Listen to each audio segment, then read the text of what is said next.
Hey all, Brent here. Want to know about Mecha? Here's where you need to be. This is a video all about what Mecha is. Now, in Japan, Mecha technically means any kind of mechanical contraption. Mecha, mechanical. So we can talk about motorcycles or jets or whatever. But when you come to anime, Mecha anime typically means giant robots. Now, there are three general kinds of giant robots in Mecha. There are sentient robots, think of like Astro Boy or the robots he fights, you know, they actually can think and move on their own.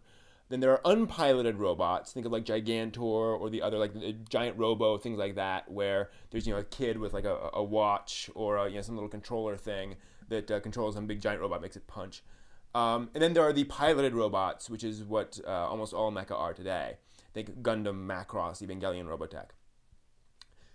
There are two kinds of mecha shows, though, and this really gets into the style of mecha that you've got there. There are super robot shows and real robot shows. Super robot shows are over-the-top, manly action, big stuff.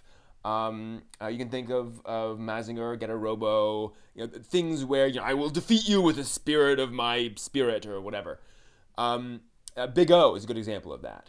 Real robot shows, on the other hand, are more realistic. The mecha are more just war machines like a tank, just with, arms and legs. Think Gundam, think Macross or Robotech. Although G Gundam is really a super robot show, but still. Usually you see those real robot shows where the mecha are really just more vehicles on the battlefield. So that's sort of the overview of mecha types. Now we'll go into a brief history of mecha in under 2 minutes. The first mecha show is really the first anime, Astro Boy. I mean, Astro is really a mecha, as are the various robots that he fights against. And the same year, actually, out came Gigantor, which is an unpiloted mecha. And then that really established things, and there were other sort of Gigantor-style things. Then out came Get a Robo and Mazinger Z.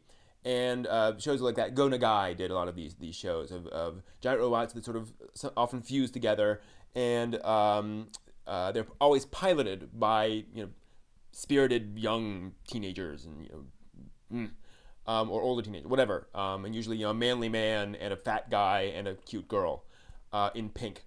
And so that was typical, and then that was really the mold until 1979 in Mobile Suit Gundam, and Gundam introduced really the real robot genre. Up until that point, it had been really super robots, and Gundams were just war machines.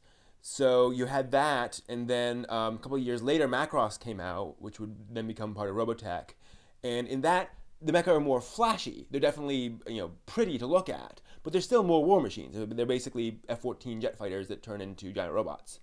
And that's really what Macross did, was establish that mecha could look good. And then really that established things. And mecha was either like the serious war machines of Gundam or the more flashy war machines of Macross. And then of course Evangelion came along. Now Evangelions are actually biological machines, but there had been biological machines before that point in anime. Really what Evangelion did was to popularize that and make that more of an option, and to introduce sort of a more psychological stuff in mecha. Not that there hadn't been psychological stuff, but sort of that more weird, introspective stuff of Evangelion. And that's really all that's changed in mecha in major ways. I mean, there are mecha shows out there. There's still Gundam shows being made, still Macross shows being made. But really, those are the big things that have established what mecha is. And those are the big shows in mecha over time. That's the overview. Any questions? Post in the comments below. Thanks. Take care.